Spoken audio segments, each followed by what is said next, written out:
asked a question. Is the Prime Minister of Israel, Benjamin Netanyahu, corrupt? Did he take bribes? Did he exchange favours for favours? Did he exchange favours for good publicity with newspaper and media moguls? Did he facilitate business deals which later on he benefited from in some way? There is a deeper problem, and this is a systemic issue which I personally was only able to observe critically and dispassionately during my time in China, where it is well known that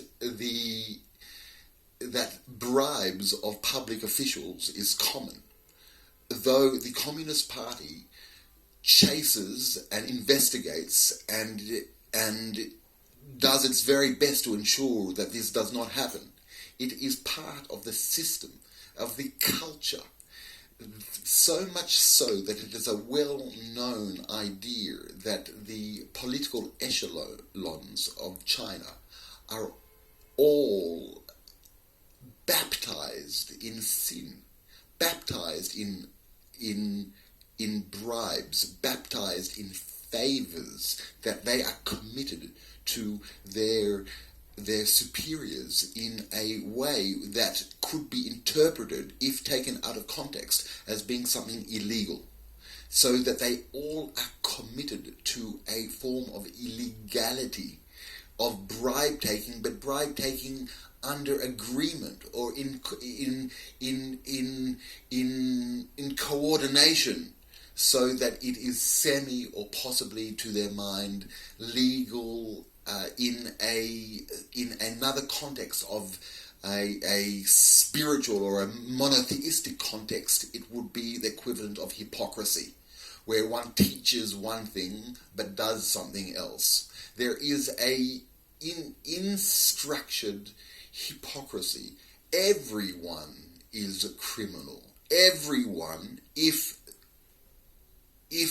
necessary, can be taken out of the context of the governance, and if individualized, he did a crime. It is the way to control that a public figure can be held accountable for his actions or her actions, if it is not according to the dictate of the deep state, the powers that be, the decision makers, the hard-nosed people who are prepared to make consequences happen in order for their will to be materialized.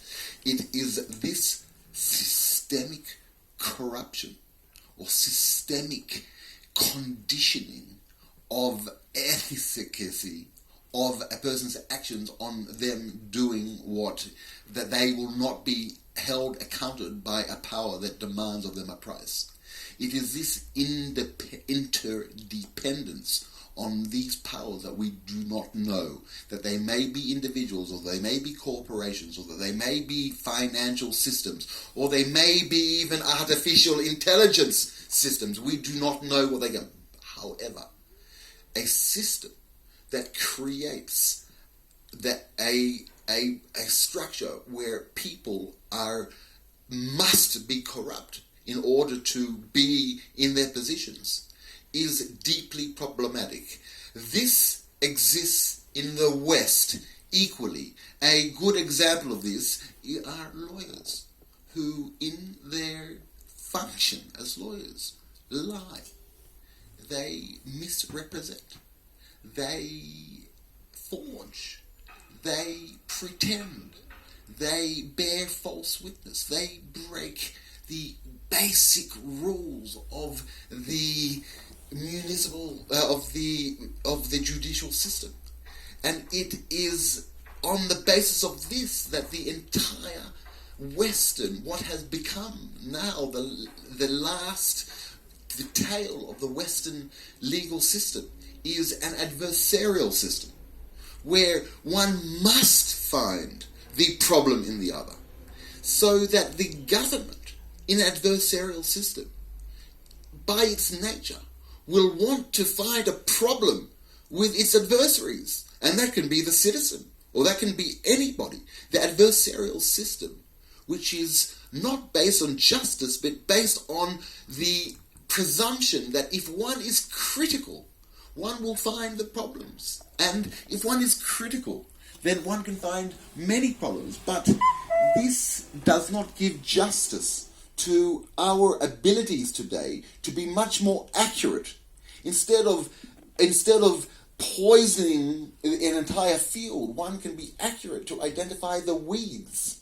So there is no justification for this broad-handed devastation of a whole ecosystems of human populations and ideas and ambitions.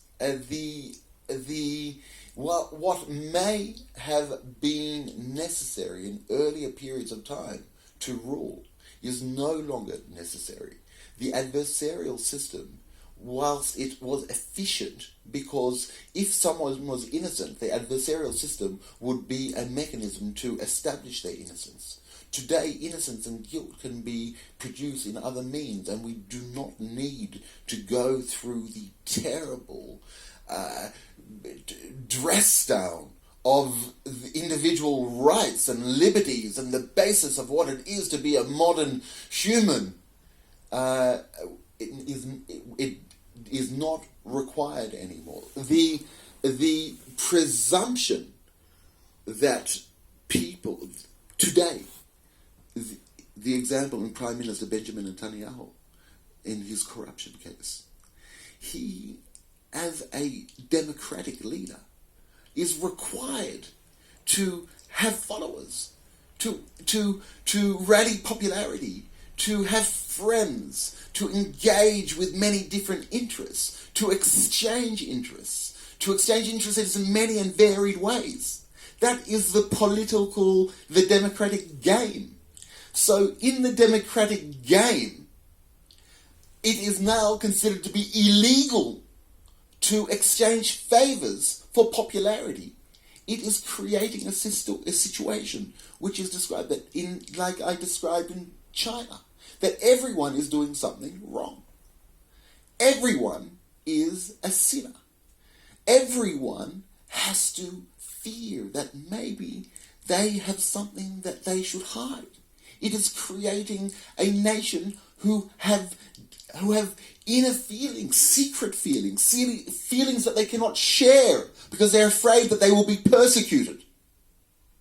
This is a very dangerous new condition which has not necessarily been experienced in the same dimensions that is now being experienced, that everyone must be dual or multiple personalities. This will create a dissonance, a cognitive dissonance in society, which its effect might pay off in the next decades. It needs to be remedied. It is a flaw in the system. It is a flaw in administration of populations.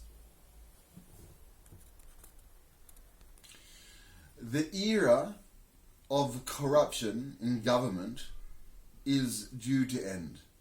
There is today no justification. There's no reason. It's unnecessary. It's so cheap to have good and effective governance using electricity. The alternative is a new type of election and a new type of leadership. And it is that I will discuss in other talks, and how to herald in a new era of governance and autonomous, individual, highly synergetic, highly imaginative, highly functional, and a new era of social cooperation and universal cooperation. And we'll talk about that.